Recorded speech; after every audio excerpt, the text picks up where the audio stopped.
Are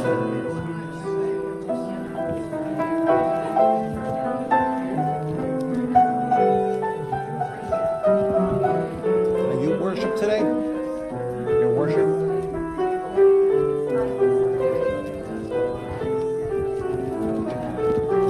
3 o'clock on Thursday? Huh? 3 o'clock on Thursday. How long are we going to stay? Hour and a half? Oh, 2 okay. hours? 2 hours. And bring a guitar. Okay. That's okay. Yeah, I'll make it work. Awesome. Okay. 3 o'clock on Thursday. 3 o'clock on Thursday, so somebody's going to have to bring it. Okay, Marcel is coming. So. Okay, thank you.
My goodness, I have everybody's attention.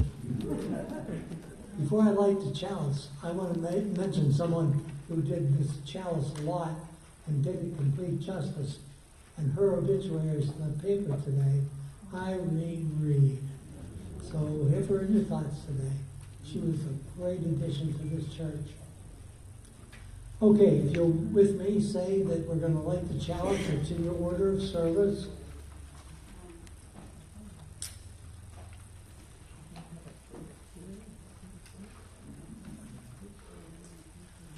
We light this beacon of hope, sign of our quest for truth and meaning, and celebration of our life here together.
Good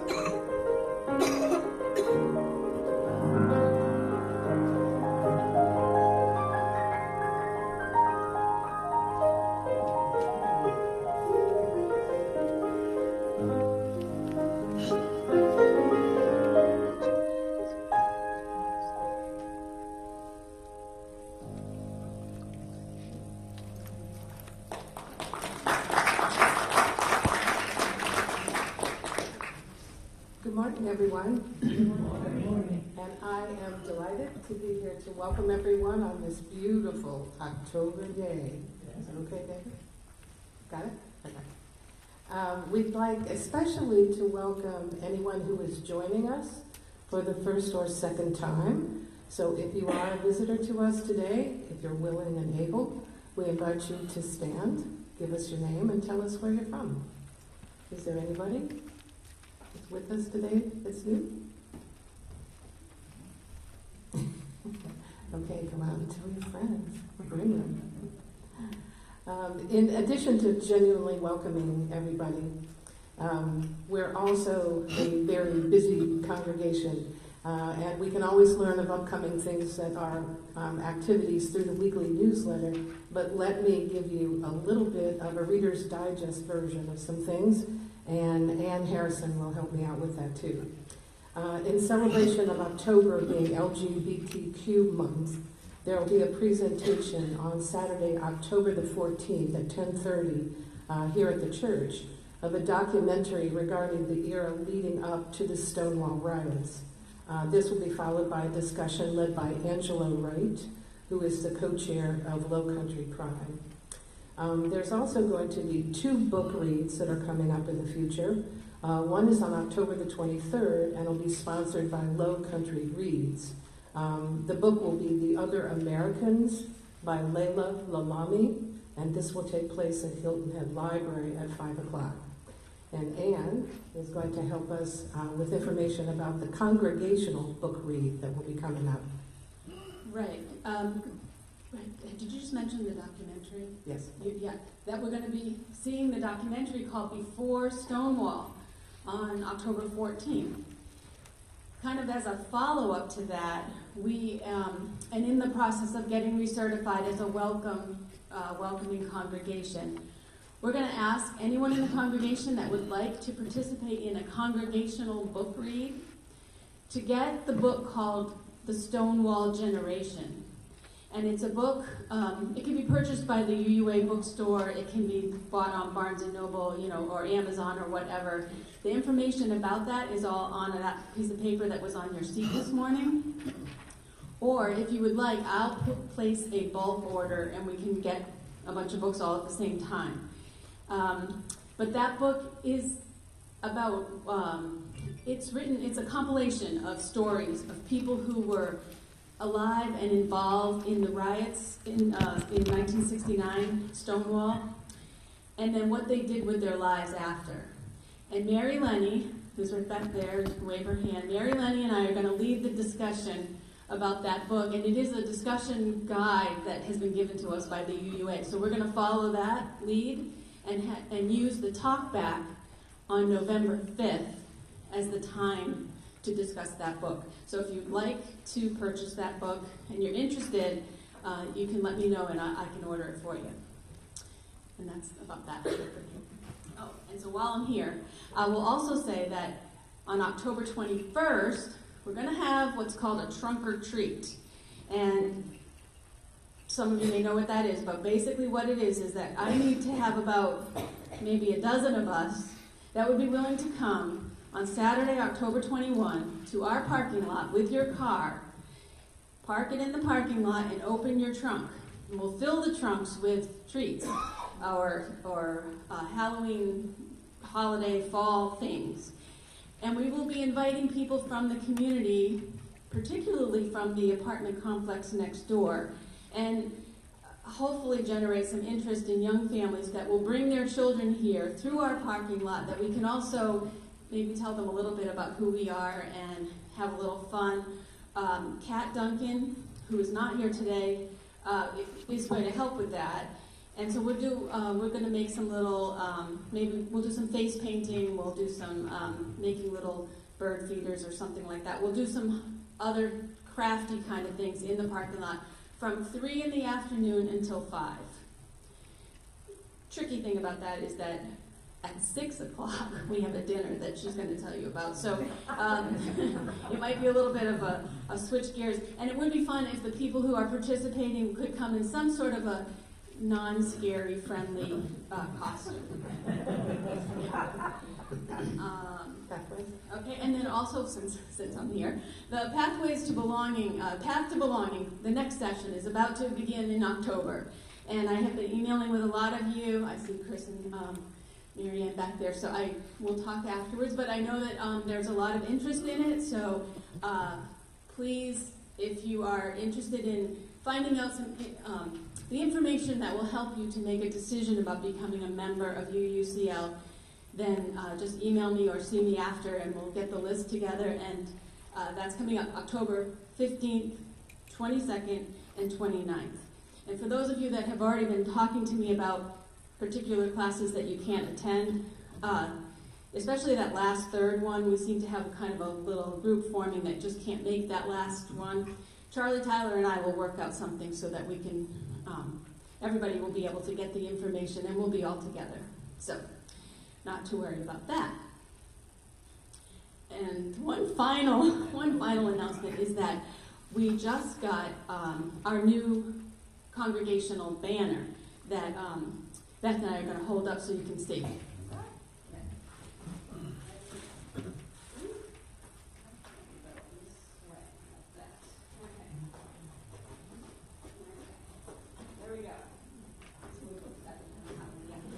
Brought it in because I thought everybody should take a look at it. We have this banner now that we can carry with us in marches or rallies or hang on our front door or do whatever we would like with it. But it has our new logo that was designed by Kat Duncan.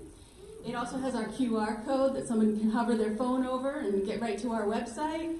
And at the top of it, it says, "Open minds, loving hearts, helping hands." And this tells all the information about how to contact us. And I will say that this banner was purchased and donated to us by Kathy Zeiser, our social justice chair who is out of town today, in memory of, or in honor of, Irene Reed.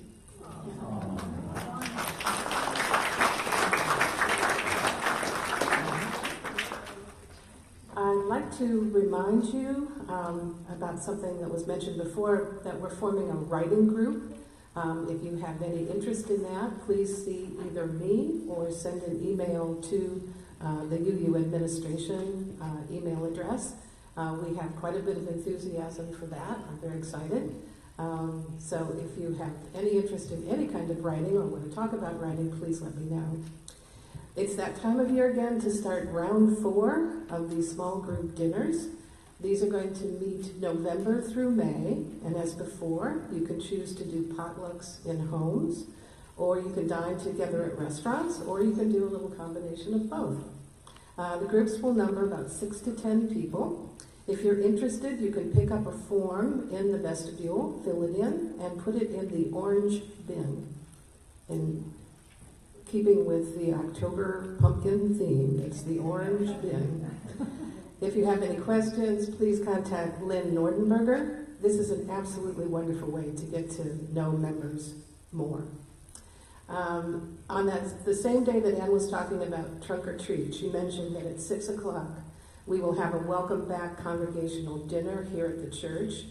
It will be $20 per person, payable at the door. It'll be catered by the Olive Garden, and it will be offering vegan, vegetarian, and gluten-free options. You can sign up in the vestibule for that also. And finally, just to fill your calendars completely, we want you to be sure to save the date, put it on your calendars, for the kickoff of our 23-24 Music on Malfris series that begins on November 11th at 7 o'clock. It'll feature the wonderful Rupert Waits with a charming British accent. Grab your friends and enjoy this event. As a reviewer said, if you're not hip to this guy yet, you're missing out.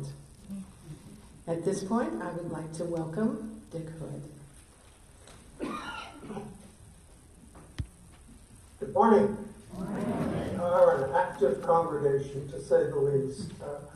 I am sending you greetings from Mid-Coast, Maine, where fall has arrived. The leaves have started to turn, and last night I think we reached 44 low for temperature, so fall is here, and fall doesn't last very long up here, and winter is approaching.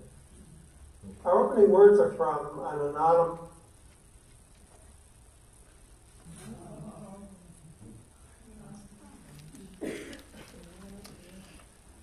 Dick, You we lost you for a second there.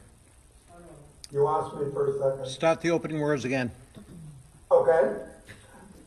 We gather in community to rest from our labors, to greet our neighbors, and to open our being to insight and intuition of that greater reality of which we are a part. May we find in our time together inspiration and renewal. May we touch the whole within each other and be touched by the graciousness of life. May we find here a calm peacefulness that will carry us through the days ahead. May this be a special time. Amen. We're going to join in singing together hymn number 128. Please rise as you are willing and able for all that is our life.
Me again. Today, we move from our monthly theme of welcome to the theme for October, which is heritage. That which we inherit, that which is handed down to us from the past. And with that in mind, Reverend Dick Hood will be talking about gifts, in particular, ones that were passed down to him from his grandmother. And he's not going to be talking about gifts that are tangible, the ones that you sit down and unwrap.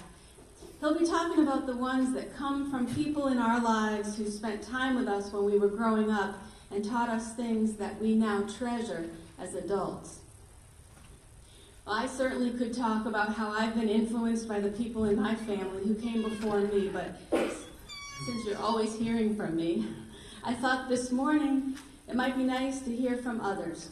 So the people behind me have spent a little time recalling someone in their life who gave them a gift which has helped to shape who they are. And they've agreed to share their stories with us. So we will now hear from Skip Minchie and then from Susan Crow.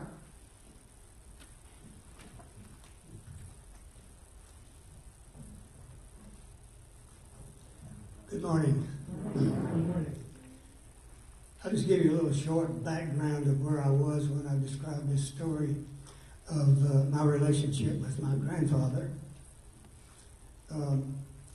This was in Florida, in Winter Haven, and my grandmother was the owner and operator of a private nursing home, and my grandfather was a Methodist minister. So anyway, when I was staying for a time at the nursing home, I wasn't old then.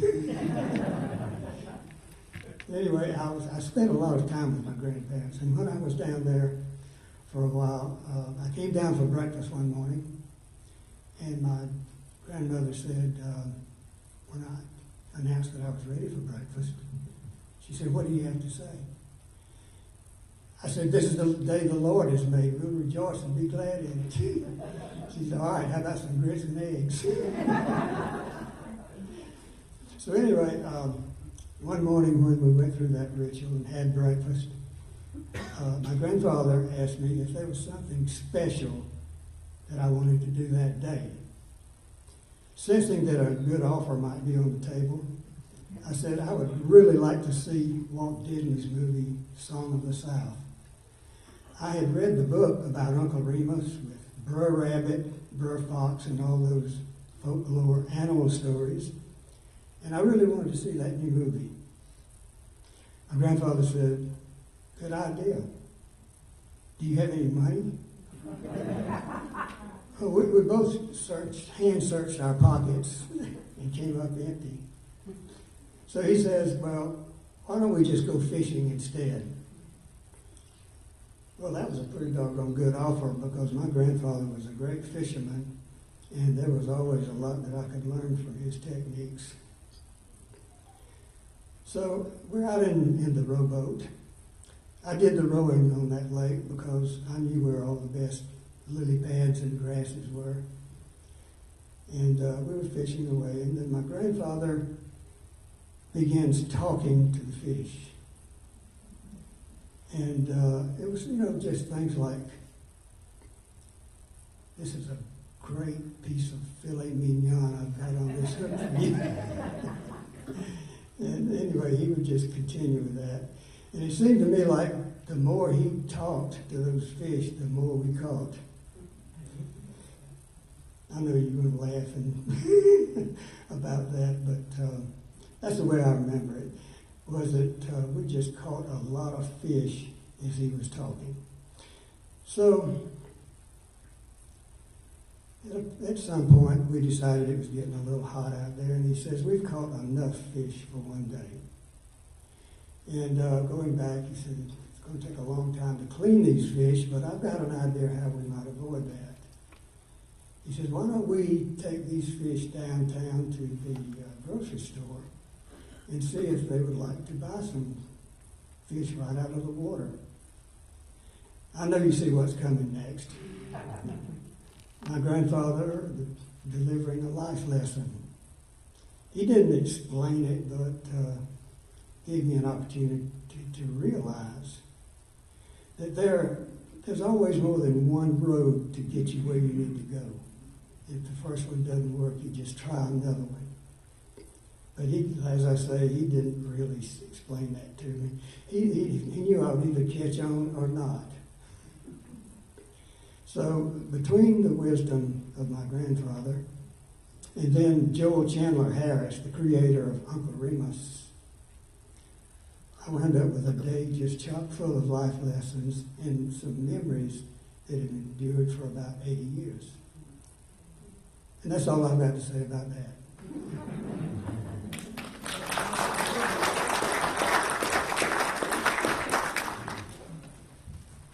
Good morning. Well, like Skip, I want to talk about my grandfather. He was born in 1890 in an era when men were taught to be very stoic and not share their feelings. He was in the Georgia House of Representatives, and later he was Justice of the Peace in a very small Georgia town. But in that era of stoicism, he was truly the most openly loving person I have ever known. With everyone, but particularly with his family. And I want to give you an example. So here's the scenario. It's World War II. My dad, or his oldest son, who would later become my dad, had been drafted into the Army and was about to ship out halfway around the world to parts unknown. And my grandfather realized he may never see him again. It's hard for me to imagine what it would feel like to have your child going halfway around the world. You have this last chance to say something to them. And my dad wasn't at home. He was at boot camp, I guess. So my grandfather put it in a letter, which I still have. It's 80 years old now. I'm going to read you a little excerpt of it if I can get through it. He said to my dad, "As I think back on the days of my youth and of my inspirations and ambitions, I realize that you, my beloved son, are all and far more than I had ever hoped to be. When I say that, I am proud to be your dad. No man ever spoke truer or more sincere words. I want you to know that your dad loves you and respects you and appreciates you for being the kind of son you have always been. Wherever you may go, may God's richest blessings always be with you and guard and protect you and steer your course for a safe journey there and back home again. With a heart full of love and every good wish for you, my fine son. Love, Dad." So the lesson I got from my grandfather that stays with me now is to say what's on your heart. Say it before it's too late. My children would probably tell you I overdo that. I think I'm very cheesy and overly sappy, but I really carry that through life with me. So the lesson is say what's on your heart, the gift he gave me. And so I would say to all of you, share what's in your heart openly, freely, without reserve, with the people you care about. Look that loved one in the eye and say, "My God, how I love you." Or, "I am so incredibly proud of you." Or, "I'm so sorry that I hurt you." Or, "Thank you for always working so hard for our family." We just don't say these things, and we should. So whatever it is, I pose this final question to you. If you were to die today without the opportunity to speak to anyone, what one thing would you most regret not having said to someone? Why haven't you said it? Thank you.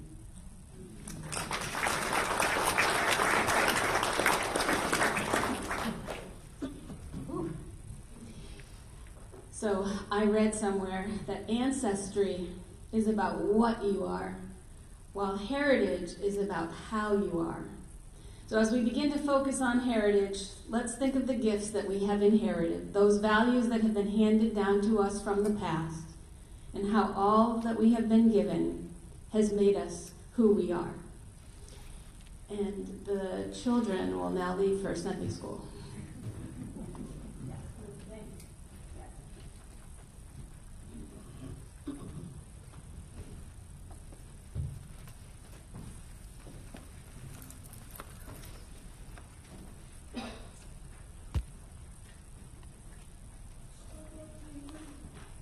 Now's the time for all of you to participate.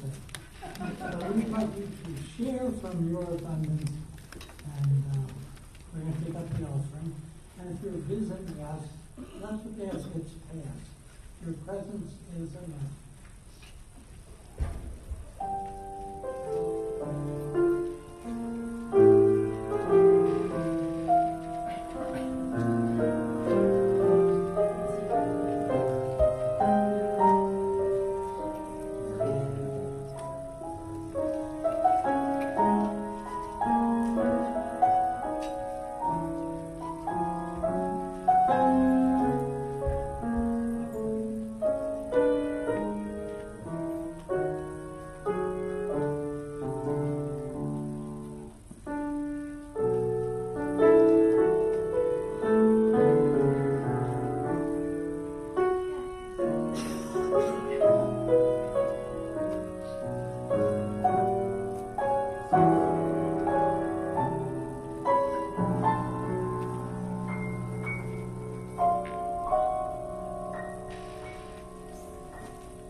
Now I'd like to ask you to share from your personal abundance.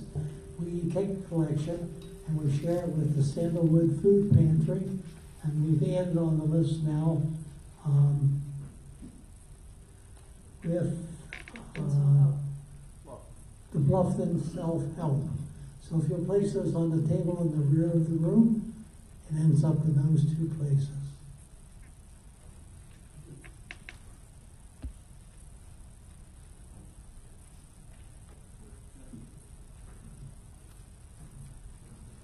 Now is the time in our service where we share our joys and our concerns.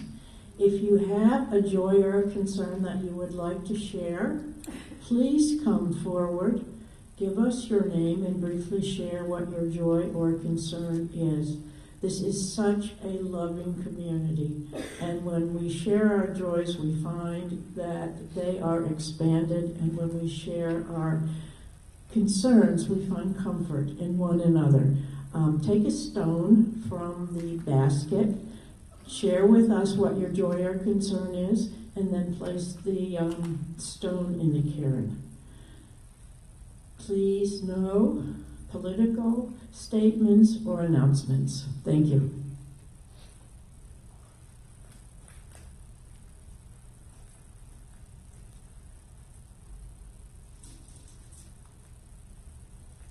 Hi, I'm Joanne, and as many of you know, our first concert was supposed to be Friday night, and it got canceled. And my joy is that all it took was a phone call to David. And he started the ball rolling, and the phone calls went out, the money got returned, all of the problems that were involved in canceling this concert that we had worked so hard to put together, it just happened. I believe Linda called all the people. We had the most reservations ever because of our, concerted effort to promote it. So I'm so grateful that you guys made it so easy for me. Thank you all.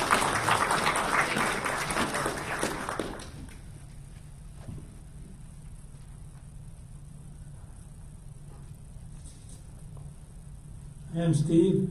This past Thursday, Joanne and I celebrated our 21st wedding anniversary, and she has been my rock, especially these last couple of months. Thank you.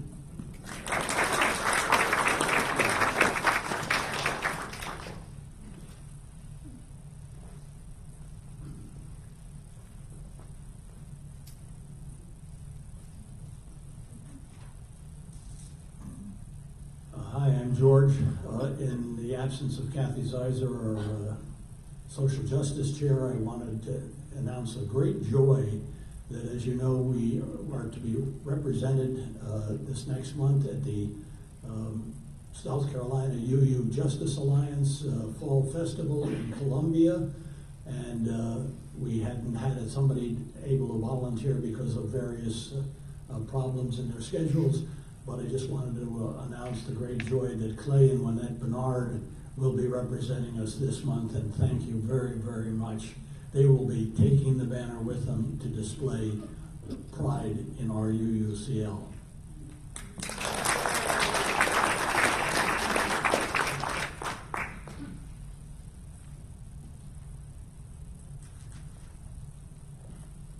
Hi, I'm Marcella. Besides being Heritage Month, this is also Breast Cancer Awareness Month.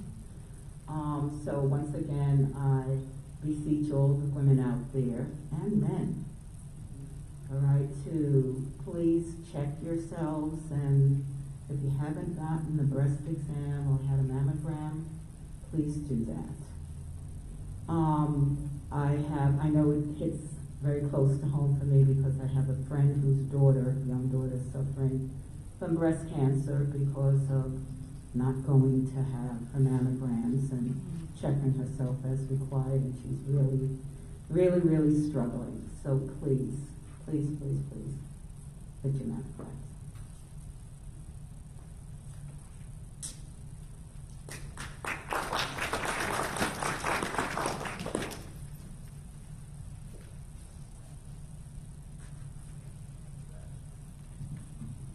Good morning. I'm Clay.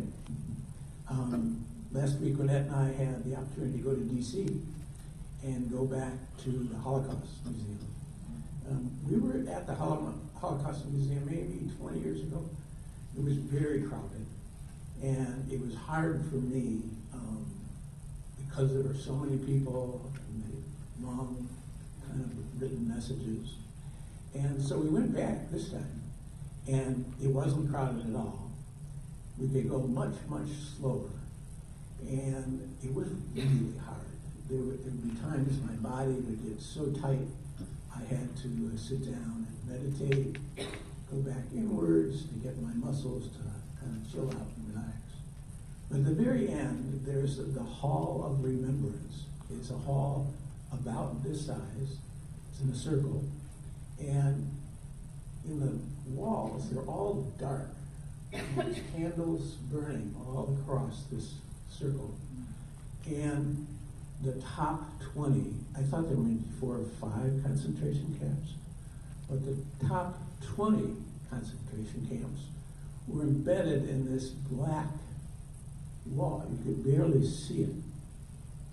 But you could go to whatever you wanted to. I went to Auschwitz because that's one I knew about and had read about it, and light a candle. And I just broke down and cried. It's just how we ever got to that point as a world. I will never be able to wrap my head around.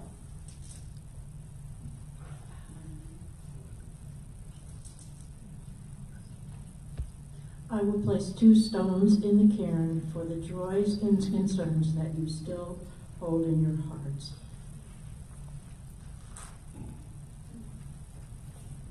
Now, if you would turn to number 458, we will read the affirmation together. It's 458.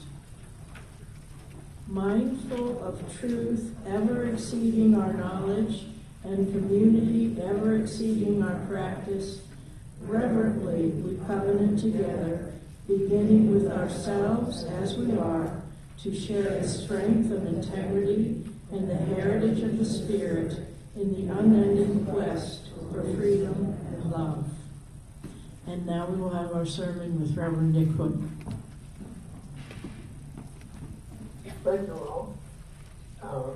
As Ann mentioned, the theme this month for our consideration is gifts of heritage. And I want to reiterate a question that Ann has asked you already. Who in your life perhaps has molded you or shaped you in a way that you are thankful for? And for a moment, I would like to exclude parents, because we certainly honor parents at other times of the year. But those molders and shakers who don't necessarily have a holiday named for them, those are the folks I'd like to concentrate on this morning. We've heard two people already give very touching comments, and I'd like to add my own. But then I'd also like to invite you during talkback that you take some time maybe to share a little biographical information about yourself and who has molded and shaped you. For those of you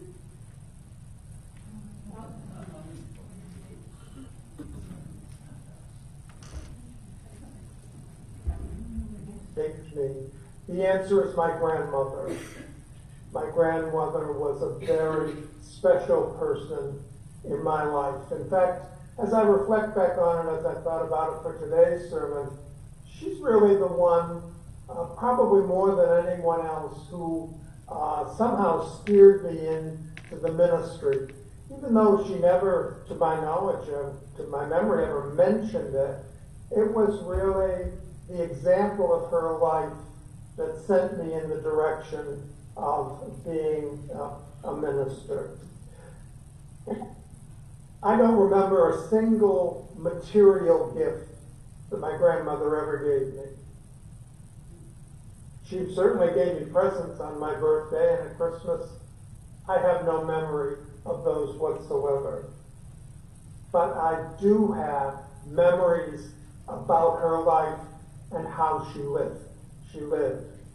And the gifts that she gave me were not tangible in nature. They were gifts by her example of how she lived. Gifts that remain with me today. And at the risk of sounding like Ron DeSantis or someone of that ilk, I don't intend to do that at all, but these perhaps, the example of her life, bring to mind some old-fashioned values that perhaps today are not in style, today might be overlooked, but are still, for me at least, very important. That the values that my grandmother exemplified still are strong, at least for me. And so what are those values by example? First of all, she valued work. She did not cotton to idleness. Baking, cleaning, and all that kind of stuff was very important to her. She was a woman who never worked outside the home. She was really a woman who today we might call old-fashioned. She was born in 1891. She was married at the age of 19. She had a rather unusual married life in that she married young, and she was married to her first husband for over 25 years. Excuse me. When he passed away, shortly afterwards, she married again. And she was married to that man, who I consider to be my grandfather, for over 25 years. But the interesting thing also about my grandmother was she never drove. She never had a driver's license. Hard to believe in this day and age that someone could even exist without having the ability to get around. But she did. She never drove. She was a woman who stayed home, which is also not very common today and was not very common with even my mother in her era. But she was a woman who cared very much for home and family and what that represented. An example is, if you went into my grandmother's house and visited her, there were always two kinds of homemade bread. White and either oatmeal or anadama, that's a New England kind of bread, and you might not be familiar with, always available. She never really put the sewing machine away. It was always out there in the sewing room that she had upstairs, and she was always doing something. I never really understood quite what, but there was always something going on up there. She knit, she crocheted, she hooked rugs, and she always had fresh cookies in the cookie jar. She was a stay-at-home mom. She raised only one child, my mother, and she raised her not, interestingly enough, to be much of a homemaker, because my mother never was much of a homemaker. She raised my mother to be a musician, and my mother was an accomplished pianist and also an accomplished player of the double bass. She valued work. She also valued family. Family was very important to her, and not just immediate family. Like today, we might concentrate more on family that is close to us, but for her, family was all these other folk that, quite frankly, in this day and age, sometimes we lose contact with, or we don't pay much attention to, other than a Christmas card. Not to my grandmother. She was very important. She was made very important, all members of the family. And to come to think of it, she had really three sets of relatives. She had her own family that she grew up with, her mother and father, and numerous sisters and brothers. She had her first husband's family, and then she had her second husband's family. Cards were always important. Visits were vital. She never, to my knowledge, at least ever said a harsh or strong word. She was non-judgmental in her relationships with family. But she was the person that kept everyone together. She was the person who communicated with everyone. And that brings up another of the values I wanted to talk about briefly. She valued communication. She was frequently on the telephone calling someone. And that was back when there were party lines. I know I'm dating myself a little bit, but I do remember my grandmother picking up the phone and saying, "That Jenny's on the phone again," because you would actually hear that other person. She had a phone number that ended with a letter, and that probably hasn't been true in at least 70 or 80 years. But she did. But for her, staying in touch was a value that was very, very strong for her. It was a value that she lived daily. She bought stamps by the 100. They were 3-cent stamps, by the way, which gives you an idea of how long it's been. She valued church. She went to church every Sunday. Frequently, she stopped by and picked me up, as my parents, quite frankly, were not much in the way of going to church. But for her church was very important. And she had an understanding and appreciation for her the universalist faith that God was love and that things were going to get better, not worse. She used to say, I thought it was a pretty good summary, that she went to this church, this Universalist church, because it's where everyone is important.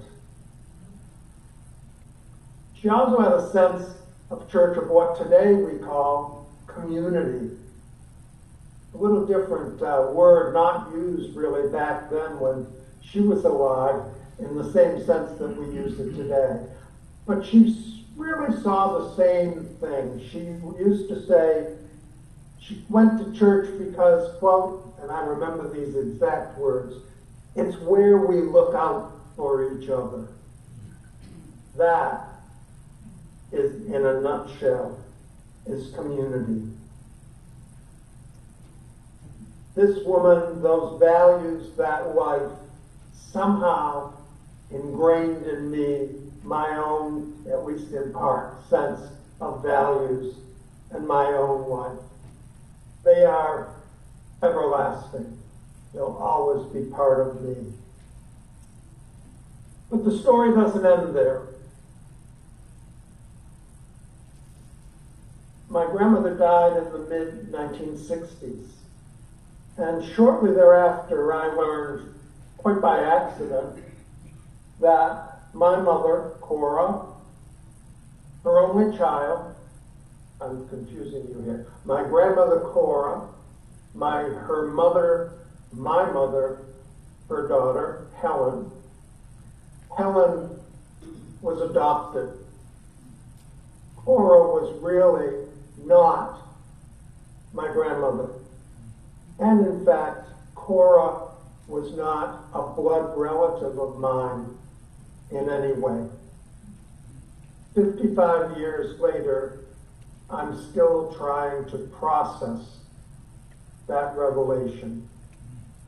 55 years later, I still think about that. It's not something that I've settled into yet. But in a strange way, I think it makes her life all the more significant for me. Because the lesson is, it is not blood that shapes you. Rather, it is love. It is not the genes and the DNA and all that kind of stuff that we hear the scientists talk about, who say that that's how we get to be who we are. Maybe that's true, but it's also who loved us, who taught us, who nurtured us, who by their example of their lives made my life and your life what it is today. And so that's my message about heritage, I guess. Who in your life has shaped you? Who in your life has given you the gift of example? The gift of, through their lives, somehow being a model for your life. Think about that, and I hope you can share some of that in the talk back today.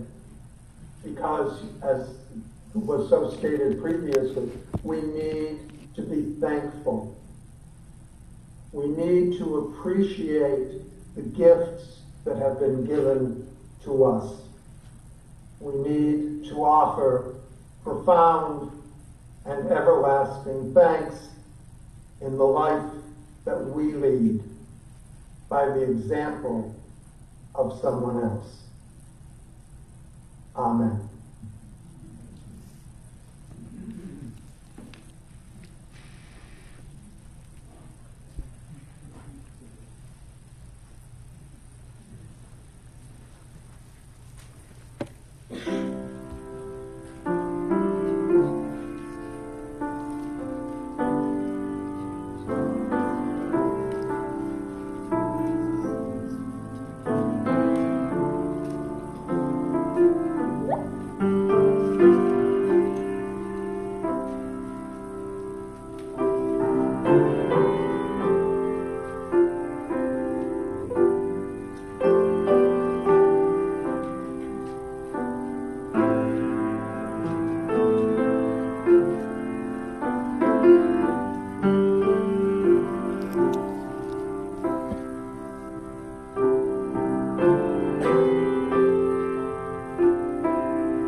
hymn for today has been changed to number 123, and that was our prelude to Spirit of Life.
As we close today, I'd like to thank those who work so diligently each week to bring us together to enjoy this service. David, the wizard of all virtual world, John, the master of our musical delights, Anthony and the kitchen crew, purveyors of food for the body and soul, and our worship associates who with Dick and Ann and today Susan and Skip help us remember and reflect upon the principles that guide us and sustain us. Helen Keller once said, "The best and most beautiful things in the world cannot be seen or touched. They must be felt in the heart." May we leave here today and focus on feeling in our hearts all the beautiful things we are offered. And Dick, we invite you for your closing words. Closing words were written by a gentleman named Abhijit Naskar. To learn from yesterday is growth. To be stuck in yesterday is decay. To look for a better future is vision.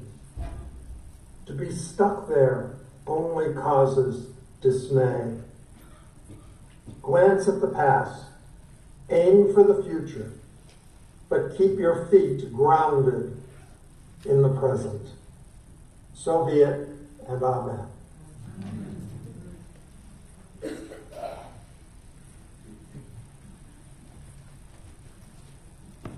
Now, can we all stand? And from the service, from the program, we're going to extinguish the chalice. While we extinguish this flame, we still carry in our hearts the light of truth, the warmth of community, and the fire of commitment until we are together again.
Check one.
have you seen anybody about pain management? Pain management? It's really not pain, it's discomfort.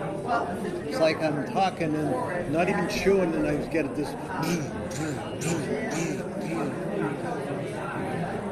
And it's intermittent? Yeah, it's not a constant. You know, that some mornings I wake up and even at this distance.